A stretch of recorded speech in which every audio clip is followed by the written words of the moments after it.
Ja, liebe Zuschauer, hallo und herzlich willkommen zu einer neuen Ausgabe von Steinzeit. Ich freue mich heute sehr, dass ich eine Gesprächsreihe fortsetzen kann mit dem Dr. Erwin Anna und vor allem freut es mich auch, dass ich sein holdes Nebengeräusch endlich mal kennenlernen darf, nämlich die Frau Silvia Anna ist heute auch dabei.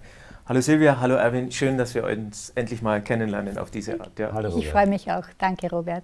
Danke für die Einladung. Wir hatten ja schon das Vergnügen, einen ganzen Tag miteinander zu verbringen im letzten Jahr. Seitdem ist viel passiert, seit Herbst 2016. Darüber wollen wir heute ja intensiv sprechen und natürlich auch, wie du zu der ganzen Sache stehst. Also es ist jetzt kurz vor knapp bei euch. Ihr seid quasi kurz vor dem Moment, dass es wirklich ernst wird alles. Ja. Der Container wird demnächst gepackt und dann geht es wirklich los bei euch beiden. Ja. Die Übersiedlung nach Paraguay. Wie fühlt ihr euch jetzt gerade in dem Moment so? Ein neuer Lebensweg steht an. Ist das jetzt alles super spannend oder ist es einfach jetzt der logische Schritt, den ihr da geht?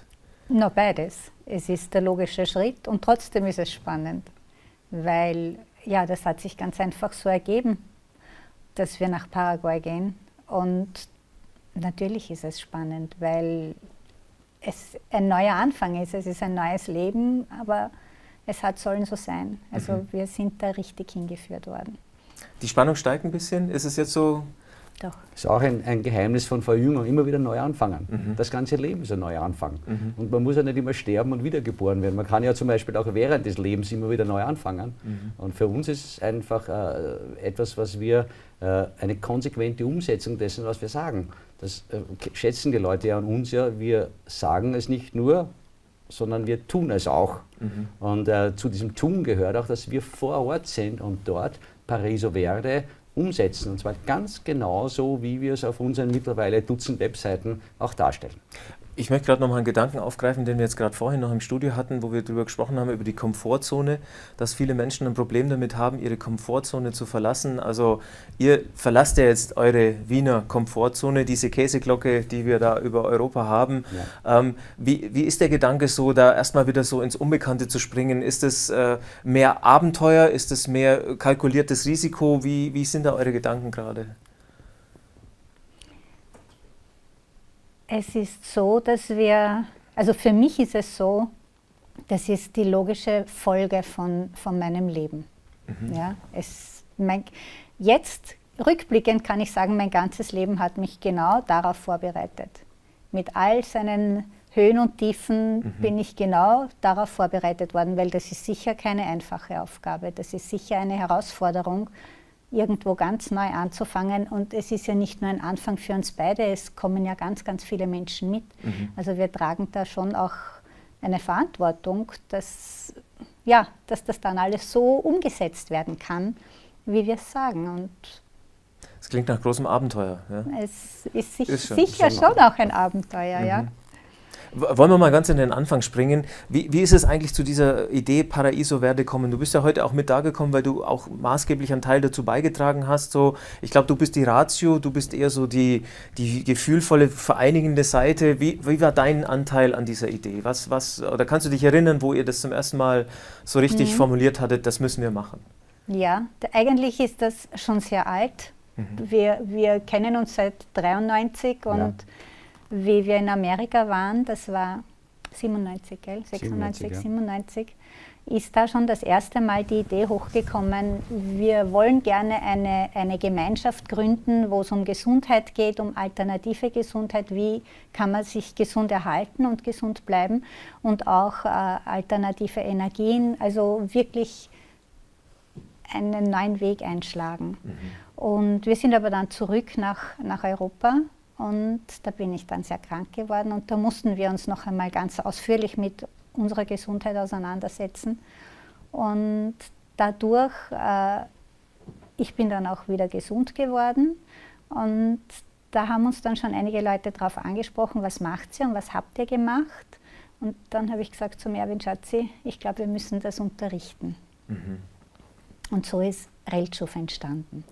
Was bedeutet Reltschuf? Das ist eine Abkürzung? Kommt ursprünglich von Rejuvenation, also, und Reltschuf kann man aber nicht trademarken, weil das ist ein Wort, das man nicht, da kann man kein Trademark draufsetzen. Und dann habe ich gesagt, das ist ganz leicht, wir setzen in die Mitte ein L hinein für Liebe, Leidenschaft, Lachen, Lebensfreude. Ja, und so ist Reltschuf entstanden. Und wie Reltschuf quasi aus der Taufe gehoben wurde, geboren wurde, habe ich schon so eine Eingebung gehabt, das wird einmal was ganz Großes. Ohne zu wissen, was es werden wird, habe ich schon dieses Gefühl gehabt, das ist viel mehr, als ich jetzt erfassen kann. Glaubst du, deine Krankheit war dann wichtig für diesen Entstehungsprozess? Bin ich ganz sicher, ja. Und ja, und da haben wir uns eben immer mehr mit der Gesundheit und mit Gesundwerden und mit alternativen Sachen auseinandergesetzt. Und irgendwann ist dann ganz klar geworden, das, was wir wissen, was wir weitergeben könnten, können wir hier nicht weitergeben. Das ist nicht gewünscht. Wo sind da die Schranken oder wo stellt euch das System da, legt euch das System Steine in den Weg? Ich gebe dir ein Beispiel. Nehmen wir an, du hast ein Kind und du sagst, das Kind kommt nach Hause und fühlt sich nicht wohl. Du sagst, weißt du was, nimm ein Kopfwehpulver und leg dich schlafen. Hast du mindestens 4 Gesetze verstoßen, weil du hast einen medizinischen Rat gegeben. Ja? Also wir sind bereits so weit hier in unserer Gesellschaft, dass wir uns ja selbst abgeschafft haben mit unserer Überregulierung.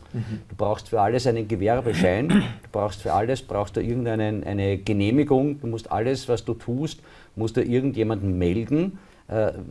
Es hat sich kein Volk mehr abgeschafft als die Deutschen. Und immer wenn ich jetzt Deutsche sage, das soll auch in Zukunft gelten, meine ich immer die Österreicher mit, die sind ja nur das kleine Anhängsel da im Südosten. Ja. Aber im Prinzip, wir haben uns komplett abgeschafft. Und wenn ich heute eine Erfahrung in meinem Leben habe und diese Erfahrung weitergebe, und das haben wir bei Railshof gemacht, wir haben gesagt, wir haben die und die Umstellungen gemacht, wir haben auch gesagt, woher wir es haben. Es war ja nicht, dass das, was wir gesagt haben, neu war, aber die Zusammenstellung und die Einfachheit der Darstellung, das Umsetzbarmachen von bekanntem Wissen, das hat Railshof eigentlich so berühmt und so groß gemacht. Und dann haben halt Leute in einem Monat 20, 25, 30 Kilo verloren und anderes hat sich der Körper selbst geheilt, weil ich kann niemanden heilen. Das hat schon der Albert Schweitzer gesagt. Also ich sage euch ein Geheimnis, noch nie hat ein Arzt einen Patienten geheilt, das hat immer der Patient selbst gemacht und wir Ärzte stehen dem Patienten im Weg. Das sagt nicht ich, sondern ein Nobelpreisträger und Arzt. Ne? Also im Prinzip ist es so, dass wir eine Situation hatten, wo wir mit Railshof auf dem Punkt waren, wenn wir jetzt versuchen, hier noch etwas draufzulegen, dann wird das irgendwann einmal möglicherweise zu Problemen kommen. Und dann haben wir gesagt, und es ist so richtig offensichtlich geworden, in Österreich und Deutschland ist Heilen unerwünscht. Ja, das ist so. Da gibt es Gegenfeuer. Ja, absolut. Da gibt es vom Kalker, ja, Heilen verboten, das Buch, Dr. Andreas Kalker. Aber das ist nur ein Buch von vielen. Also es scheint so zu sein, dass hier gewisse Kräfte nicht daran interessiert sind, dass sich die Leute selbst heilen. Das ist aber jetzt eine Verschwörungstheorie, oder? Ich weiß es nicht. Das kann man sehen, wie man möchte. Man kann das sehen, Ihr wisst, wie ich das meine. Das ist immer das Standardargument. Das wenn etwas nicht passt, dann kriegt man den VT-Stempel draufgedrückt und dann ist die Diskussion quasi, verlässt den sachlichen Boden. Ja. Und dann kann man dort hingehen und sagen, okay, wir wollen wohin gehen, wo uns keiner was reinredet, wo jeder Mensch selbst entscheiden kann, welches Wissen er für sich assimiliert. Ja, um das geht es ja. Es geht ja nicht, dass wir den Leuten was sagen wollen, sondern wir wollen den Leuten einen Freiraum geben, wo sie selbst entscheiden können, welches Wissen für sie wahr ist. Das ist, glaube ich, der große Unterschied. Man versucht ja herauszufiltern, was ist der Unterschied zwischen Pareso Verde und dem, was andere machen. Und einer der großen Unterschiede ist, bei uns ist überhaupt nichts vorgegeben.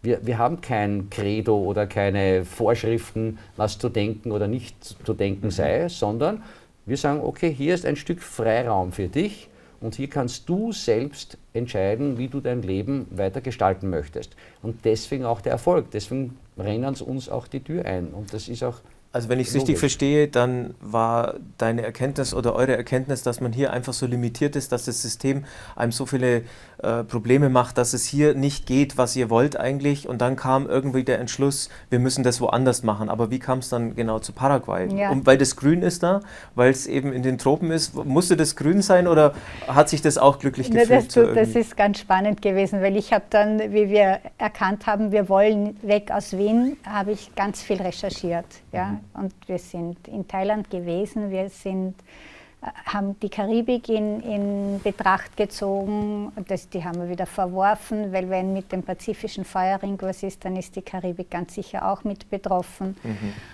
Dann Sri Lanka war im Gespräch und also da hätte man, glaube ich, sogar Land bekommen. Nahezu also geschenkt, ganz, ja, wir haben verschiedene Möglichkeiten angesehen, wieder verworfen. Und ich bin dann auf Paraguay gestoßen und habe das dem Erwin vorgeschlagen und er sagt, kein Meer. Habe ich gesagt, okay, ich suche weiter. Aber ich habe nichts mehr gefunden. Ein halbes Jahr später hat uns wieder jemand Paraguay vorgestellt. Ganz jemand anderer, den wir erst eben kennengelernt haben. Schaut euch Paraguay an, das ist sehr interessant. Ich glaube, der Frau haben wir nicht einmal erzählt, was wir vorhaben. Der hat uns die auf Paraguay gestupst. Und dann ist ein Bekannter von uns nach Paraguay und hat noch einmal gesagt, schaut euch das an, das ist interessant. Und nach dem dritten Mal habe ich gesagt zum Erwin, so, und jetzt? Dreimal ein Hinweis muss eigentlich reichen, jetzt schauen wir uns Paraguay an.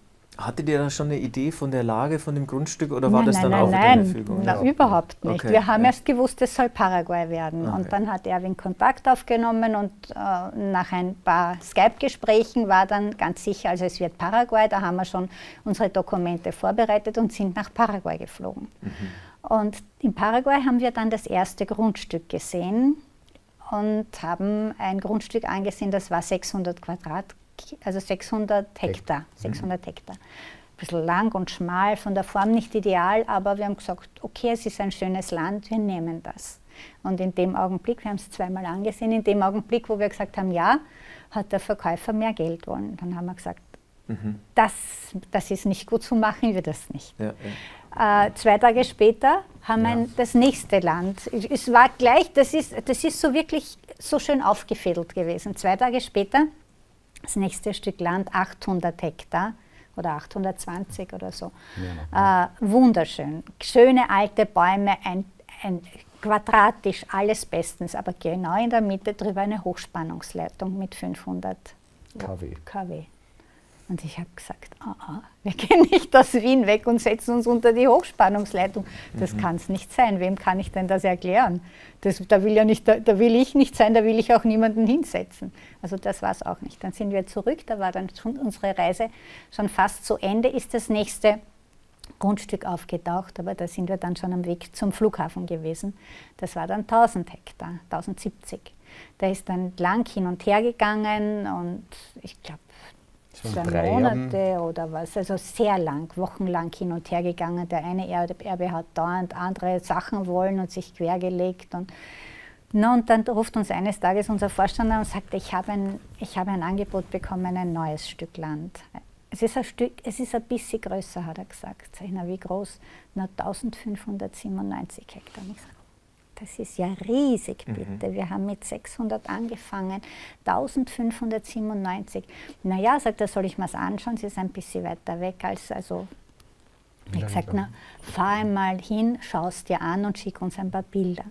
Und er hat uns Bilder geschickt und ich schaue mir die Bilder an und bei einem Bild hat es so gemacht und ich habe gewusst, das ist unser Land. Okay. Und ich sage zum Erwin, ich glaube, das wird's. Da muss er verhandeln. Ich habe dasselbe Bild gesehen und auch gesagt, das wird's. Okay, ja, also. Aber sie war zuerst. Und tatsächlich, das hat dann auch relativ rasch geklappt und ja, so ist das entstanden. Aber da waren wir in Wien.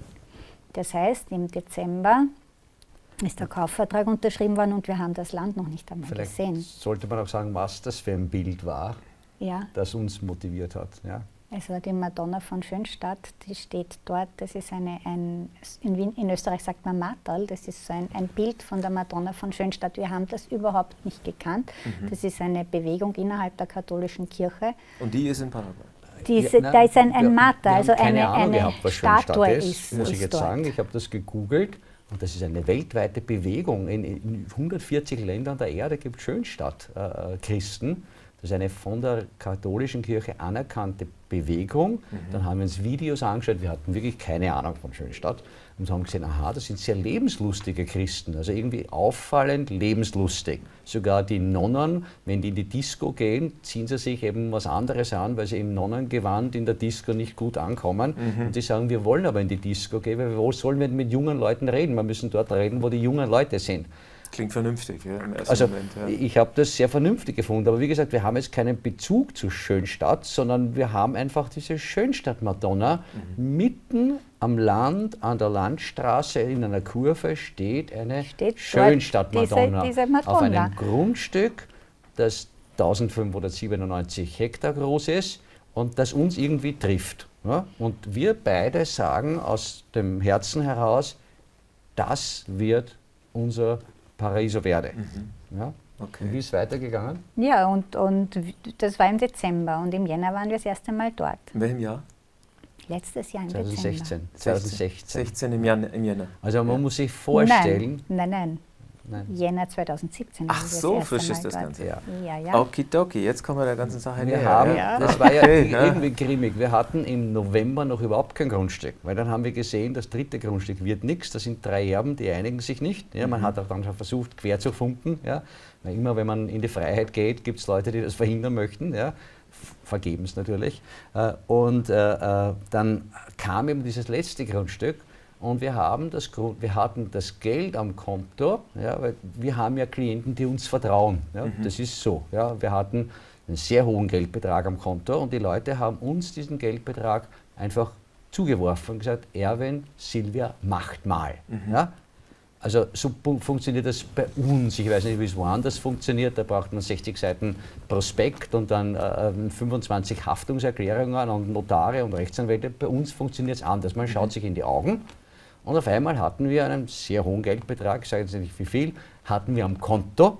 Und die Leute, die uns den gegeben haben, gesagt, bitte macht mal. Und wir haben ganz am Anfang nicht einmal noch gewusst, welches Land. Und dann hatten wir eben im November gar kein Grundstück, weil wir gesehen haben, das funktioniert nicht.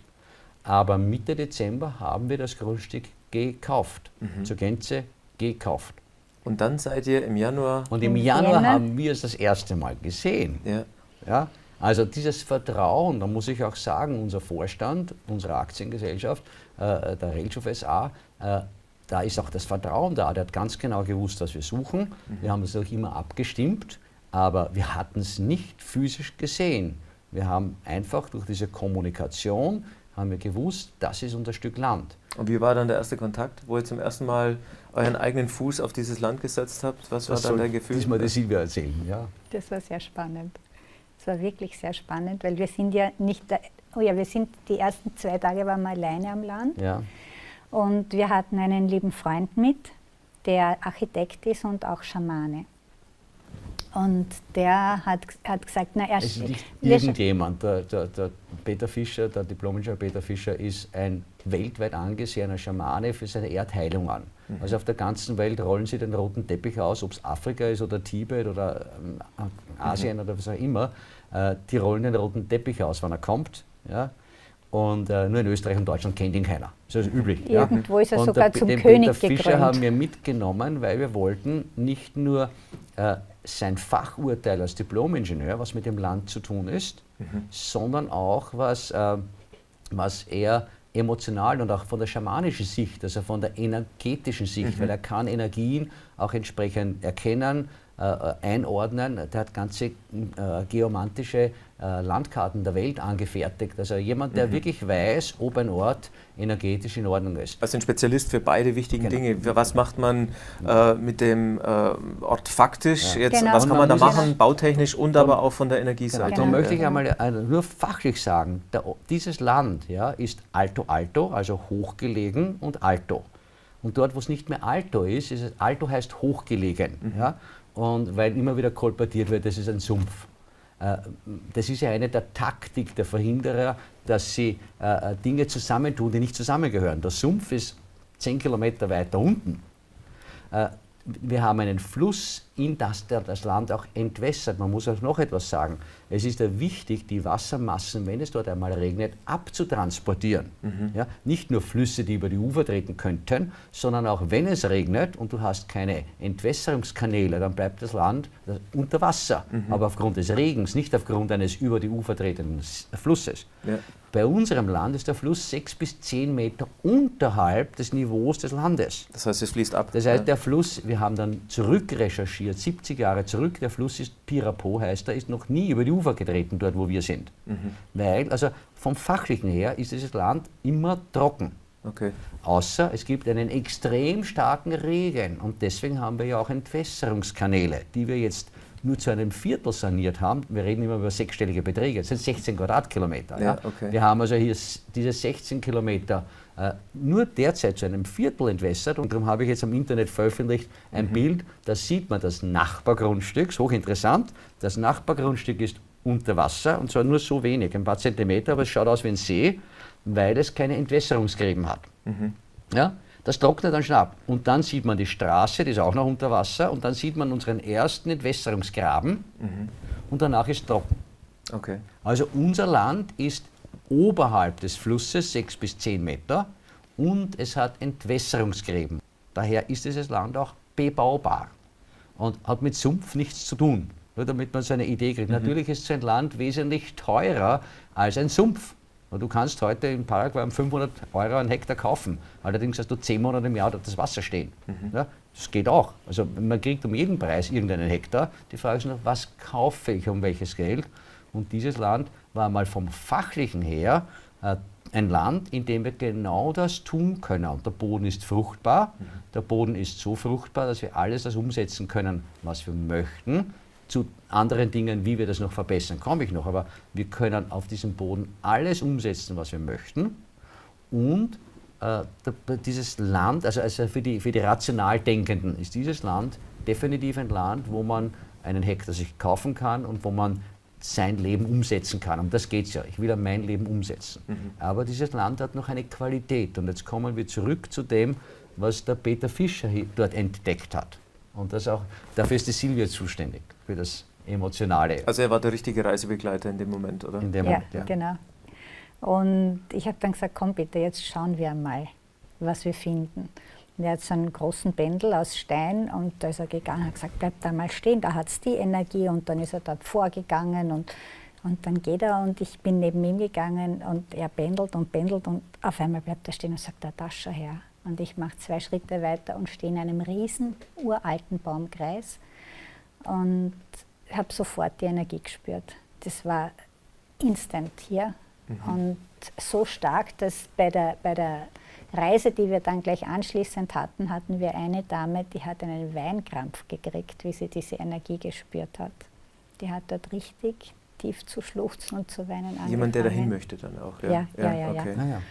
Und also der Peter hat das so benannt. Er hat gesagt, das ist nicht nur eine Erdenergie, sondern auch eine Energie von oben. Und er hat gemeint, auf der Erde gibt es nur 4 Plätze, die er kennt, die so eine hohe Energie haben. Und da gehört der Petersdom auch dazu, wenn man weiß, dass alte Kirchen immer auf hochenergetischen Plätzen gebaut wurden. Dann Leylines, geomantische Felder und so Genau. Und auf weiter. einmal war uns klar, warum dort eine Schönstadt-Madonna Und auf steht. Warum stellt dort jemand eine Schönstadt-Madonna hin vor, ich weiß nicht, 50, 70 Jahren, die steht ja schon lang dort. Jemand muss gesehen haben und es wurde der Platz markiert. Und ich bin ja eher der Rationaldenker, also wir Männer sind ja Linkshirn geschädigt. Ja?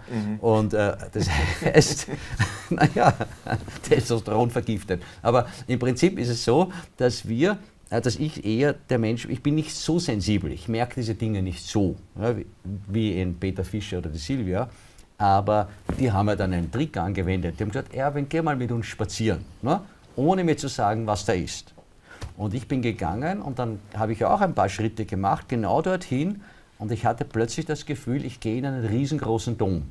Nachdem wir auch schon im Petersdom waren, so ungefähr hat sich das angespürt. So, es bleibt dir leicht die Luft weg, hinten stellt sich irgendwas so auf und du hast das Gefühl, du wirst zu hoch. So ein ganz eigenartiges Gefühl. Ich beschreibe es jetzt als jemand, der normalerweise nicht so sensibel ist und der jetzt nicht unbedingt in dieser Materie so tief drinnen ist.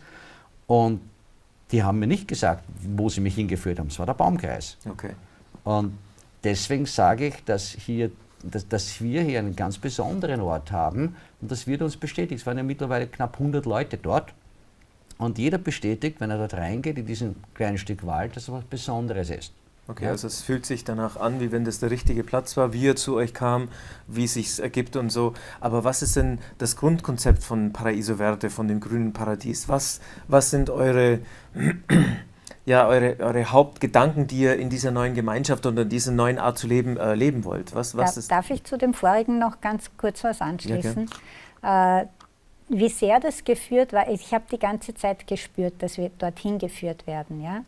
Aber wie sehr es geführt war, konnte ich dann erst nach der Reise wirklich erkennen. Weil hätte man uns dieses Grundstück gleich angeboten, die knapp 1600 Hektar, hätten wir sicher nicht Ja gesagt. Es wäre uns zu groß gewesen. Wir hätten uns da nicht drüber getraut. Aber dadurch, dass ja 600, dann 800, dann 1000 Hektar, also Stück für Stück sind wir da schön hingeführt worden. Und das ist mir eigentlich erst nach der Reise so wirklich bewusst geworden. Gespürt habe ich die ganze Zeit, dass da eine Führung da ist. Ja?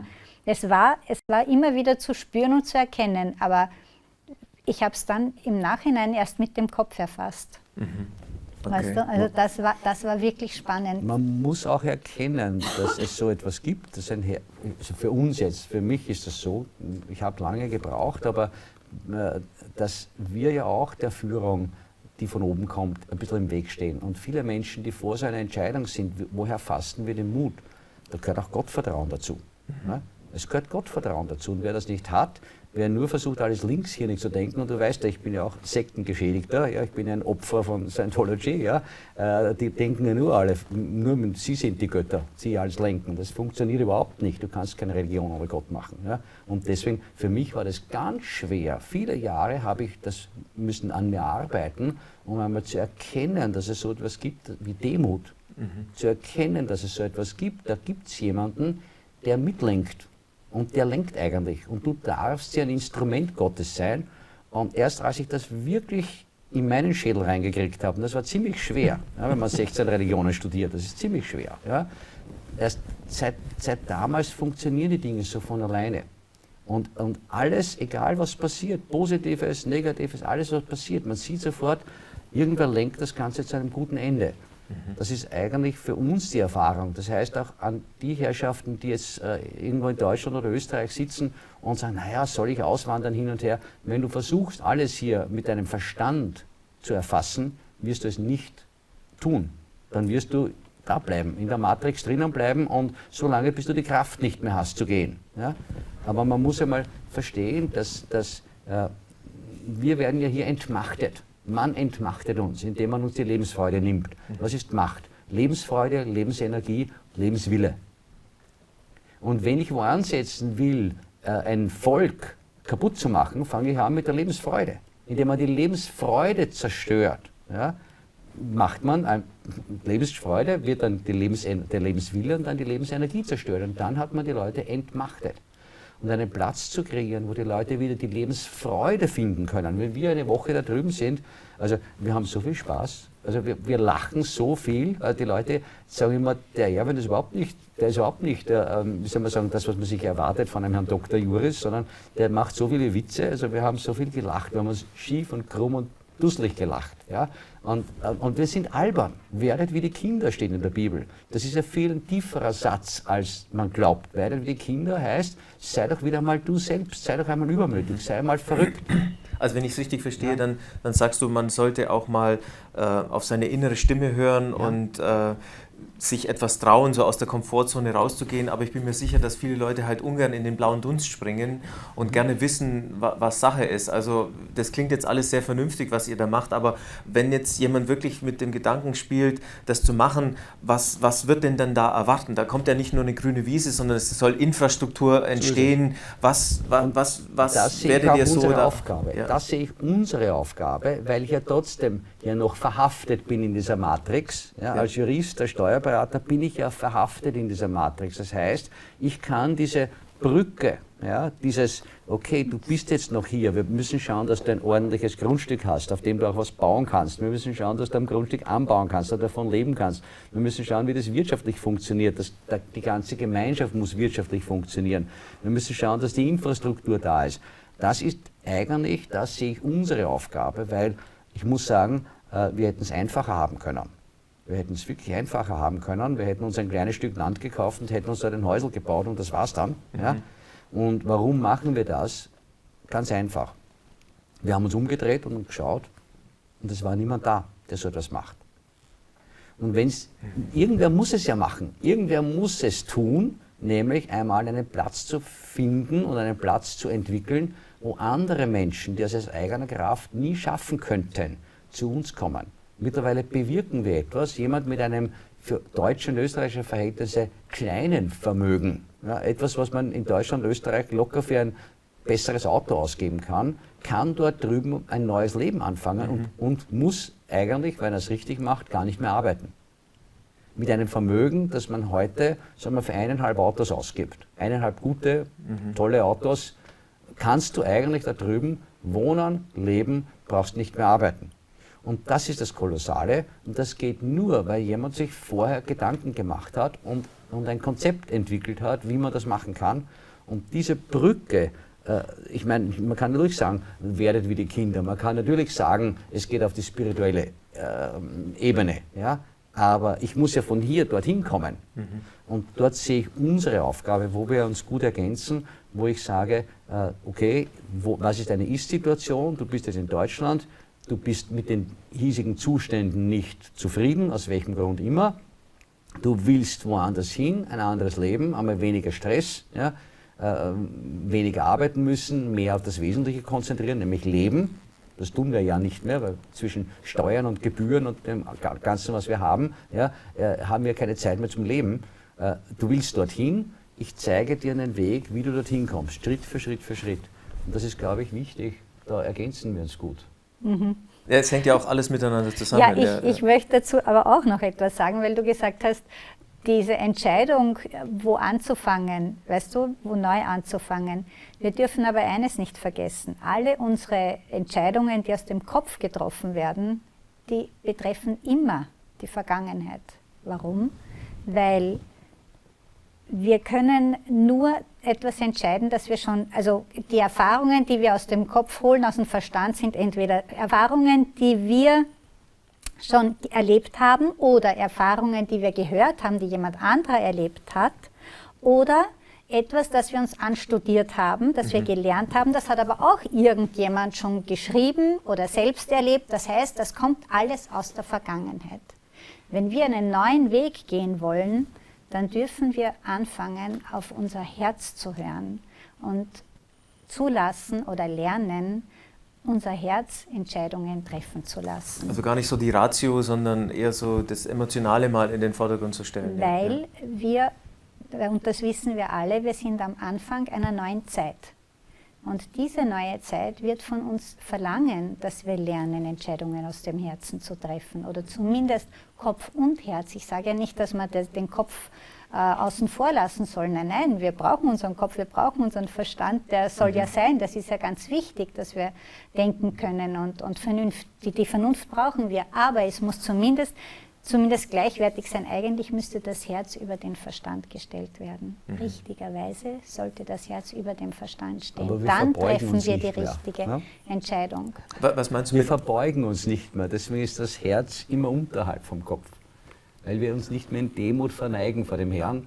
Deswegen ist das Herz immer unterhalb des Kopfes. Okay, ich verstehe, ja. Der Erwin meint, wenn man eine Verbeugung macht, geht der Kopf und das Herz, weißt du? Ja. Also etwas ist interessant, weil ich einmal einen Brief habe, wir haben ein schlechtes Bauchgefühl gehabt und deswegen machen wir was anderes. Ne? Habe ich dann zurückgeschrieben, wissen Sie was, der Bauch ist nicht das richtige Organ, um so eine Entscheidung zu treffen, sondern das Herz. Im Bauch ist nämlich die Angst. Und wenn jetzt jemand zum Beispiel sich mit diesem Projekt beschäftigt und er hat ein ungutes Bauchgefühl, dann hat er das Gefühl von früher ähnlichen Erlebnissen, die ihm jetzt den Bauch zusammenkrampfen. Das ist logisch, das weiß sogar die Medizin, dass das so ist. Also ein ungutes Bauchgefühl muss man unterscheiden von einem unguten Herzensgefühl. Großer Unterschied. Und ich glaube auch hier mit dem Herzen zu denken und mit dem Herzen zu entscheiden, ist das Allerwichtigste. Mit dem Herzen zu sehen, das sagt doch schon wie heißt der? Der kleine Prinz. Der kleine Prinz. Antoine de Saint-Exupéry, gell? Genau. So, ich glaube so, ich weiß nicht genau, ob man so ausspricht, der den kleinen Prinz geschrieben hat, Genau. auch eine tolle Geschichte. Also ich glaube, dass in unserer Zeit wirklich viele Menschen hadern mit unserer Gesellschaft, wie wir so sind. Das ist ja kein Tag, wo nicht irgendeine schreckliche Nachricht passiert. Also die Einschlagsdichte der Ereignisse wird immer schlimmer. Ich habe jetzt also in den letzten Wochen auch mehrmals den Kopf geschüttelt und mir gedacht, es ist schon schlimm, aber es wird immer noch schlimmer. Und ich kann mir vorstellen, dass sie euch, salopp gesagt, die Bude einrennen werden. Aber gleichzeitig, wir haben schon drüber gesprochen, aber gleichzeitig natürlich wollen auch Leute wissen, wie gesagt, blauer Dunst ist für uns Deutsche immer schwierig. Was sind denn so die Rahmenbedingungen seitens der Regierung oder seitens der Behörden in dieser Gegend? Gibt es da Kontakte? Habt ihr da ein gutes Gefühl oder auch gute Grundlagen schon geschaffen? Wie sind da die Voraussetzungen? Ja, Erwin und ich sind beim mächtigsten Mann in Paraguay gesessen und haben mit ihm gesprochen, haben unser Konzept vorgestellt, haben ihm erzählt, was wir machen werden, und also Richtung Gesundheit und alternativen Energien und Schule und also das ganze Konzept erzählt und erklärt, und er hat gesagt, wir rollen euch den roten Teppich auf. Das klingt jetzt nicht nach Ablehnung, oder? Es war insofern auch, es ist so gelaufen, ich glaube, das ist auch der große Unterschied. Es ging nicht darum, ein großes Stück Land zu kaufen und es dann mit Gewinn weiter zu verkaufen. Das ist ja, wo alle völlig falsch liegen.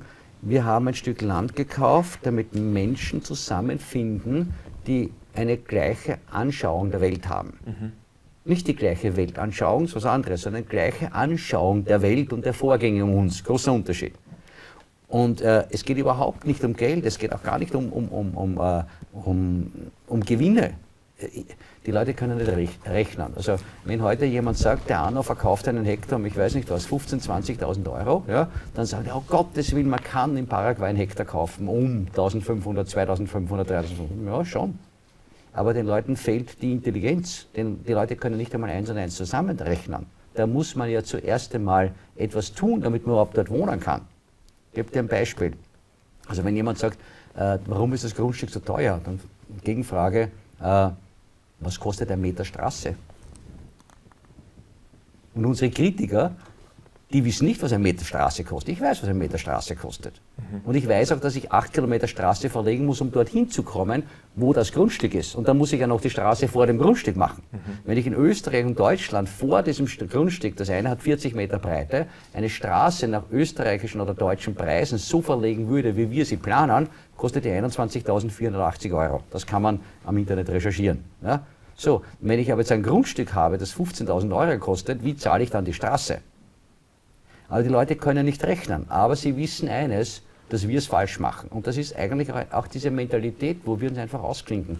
Die sollen doch jammern und jeiern und sich aufregen und schimpfen, wie sie wollen. Wir machen unseres, und die Menschen, die zu uns kommen, die haben genug Grips im Kopf und auch die Fähigkeit zu rechnen. Ja? Die wissen, dass ich kann doch nicht heute hergehen, das Stück Land als solches verkaufen als Maßstab und dann zu sagen, das ist billig oder teuer, sondern ich muss ja die Infrastruktur rechnen. Was sind denn die Motivationen der Kritiker? Ist es nur Neid oder wollen die dir das Geschäft vermiesen? Oder was denkst du, was da die Motivationen von den Leuten sind? Ich meine, die kennen euch ja nicht und die schießen da, ist ja einiges passiert in dem letzten halben Jahr. Ja. Es geht um viel Geld. Es geht um viel Geld und es geht wahrscheinlich auch bei manchen Leuten um Angst, weißt du? Wie meinst du mit Angst? Ja, Angst aus dem System auszusteigen, weißt du? Und dazu kommt natürlich der Neid von den Leuten, die sehen, was da gemacht werden könnte, wenn jemand das Grundstück mit den Bewilligungen, die wir jetzt haben, bekommen würde. Dass die Leute selbst sich ein vernünftiges Konzept entwickeln. Weil wir sind gekommen, bescheiden, in Demut, und haben gesagt, schaut, wenn wir so ein Stück Land kriegen, dann würden wir das und jenes machen. Worauf die Verantwortlichen dort gesagt haben, wir vertrauen ihnen, dass sie das tun, was sie sagen, und wir werden sie unterstützen. Das ist der große Unterschied. Hier, wenn ich irgendetwas einem Land oder einer Stadt vorschlage, sagen die mir nur, warum es nicht geht. Da drüben sagen sie, wir werden schauen, dass wir alles möglich machen, was sie sich vorstellen. Das ist der ganz große Unterschied. Ja? Das muss dann aber auch eine Fügung sein, dass du gerade solche Leute, Entscheidungsträger getroffen hast, die sowas machen. Das hätte ja auch genau anders sein können, ja, dass man euch da noch größere Steine in den Weg legt. Ja. Und jetzt muss man sich vorstellen, wir kaufen ein Stück Land, auf dem man normalerweise nur ein paar Rindviecher grasen lassen kann und 3 Häuser bauen. Und nach 4 Monaten haben wir die Genehmigung, alles das zu tun, was wir auf unseren Webseiten schreiben. Kannst du dir ungefähr vorstellen, was das Land heute wert ist? Also rein mal so ins Blaue geschossen, ja. Die Zahl habe ich jetzt nicht im Kopf. Und jetzt kommt die Gier. Es sind ein paar wenige Leute, die den Hals nicht voll kriegen vor lauter Gier, die würden gerne unser Land haben wollen. Ja? Und zwar, weil zum Land ja die Baugenehmigung kommt. Okay, Klar? okay. Und wie macht man es? Man hat uns zuerst einmal ein Angebot gemacht, das war sehr fürstlich. Wir hätten alle unsere Anleger hätten wir auszahlen können, es wäre so was übrig geblieben, aber wir sind nicht bestechlich. Sorry. Ja? Uns kann man für Geld nicht kaufen. Also haben wir das abgelehnt. Ja? Dann kam noch ein zweites Angebot, man würde das gesamte Gesundheitszentrum übernehmen. Und das Gesundheitszentrum wäre unter jemandes anderen Leitung. Unsere Antwort war, nein, wir machen das nicht für Geld. Alles, was wir für die Grundstücke verdienen, geht wieder ins Grundstück hinein. Wir verdienen da nichts. Ja? Wo wir unser Geld verdienen, später mal, wenn das Ganze im Betrieb ist. Ich mache mir auch keine Sorgen ums Reichwerden. Der Herrgott hat uns die Fülle gegeben, aber wenn wir alle im Mangel denken, die Mangeldenker, die brauchen ja gar nicht kommen, die brauchen uns weder anschreiben noch sonst etwas. Der Herrgott hat uns die Fülle gegeben und wir machen uns keine Sorge, dass wir dadurch damit gut Geld verdienen.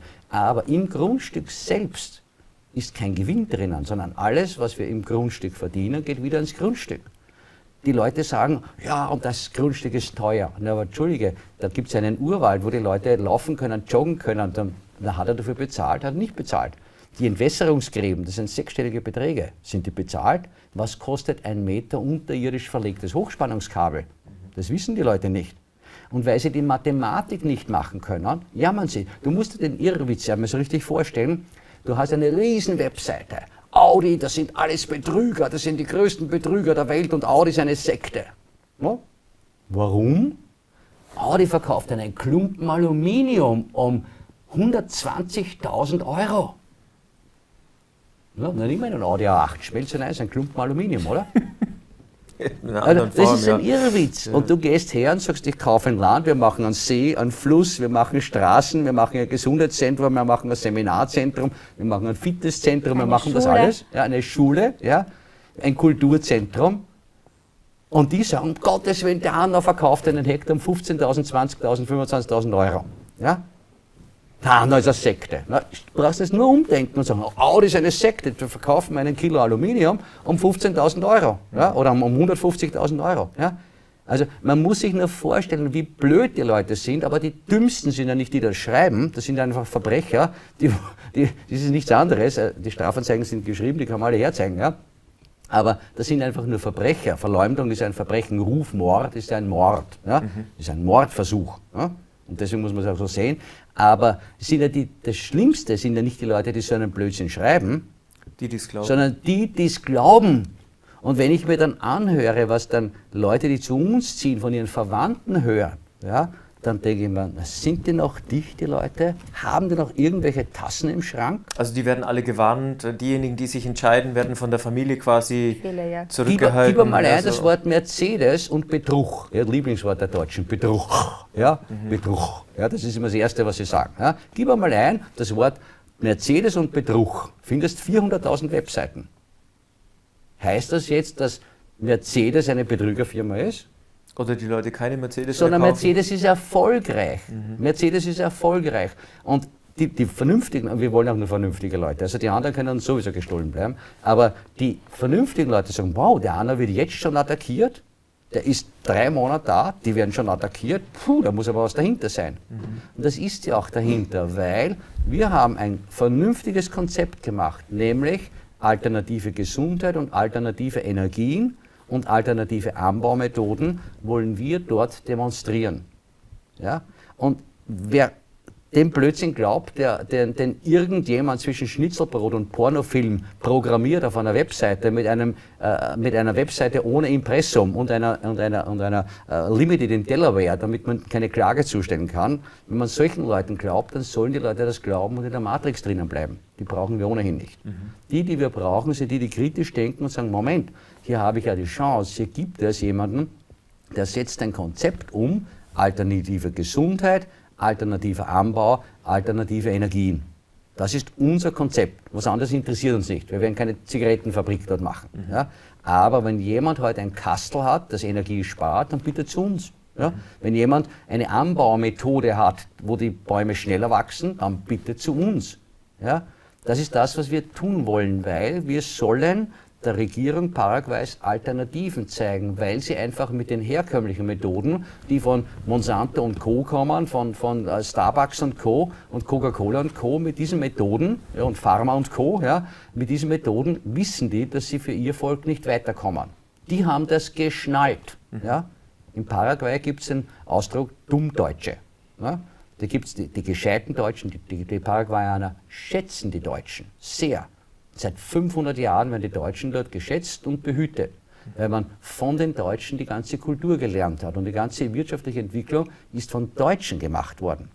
Auf der anderen Seite können die da drüben aber unterscheiden zwischen den Deutschen, die das Land fördern, und den sogenannten Dummdeutschen, die alles glauben. Das ist hochinteressant. Die sehen überhaupt die Dinge anders. Die wissen auch... Mir kommt da gerade ein Gedanke. Glaubst du, dass das vielleicht auch ein Grund ist, dass die Regierung oder die Behörden da drüben euch unterstützen, weil sie sehen wollen, ob sowas funktioniert? Klar. Dass ihr so eine Art Musterkolonie werdet oder Mustergemeinschaft. Ich will das jetzt gar nicht mit irgendeinem Begriff Musterprojekt, um das dann vielleicht in einem anderen Maßstab größer zu machen, weil die können ja auch 1 und 1 zusammenzählen.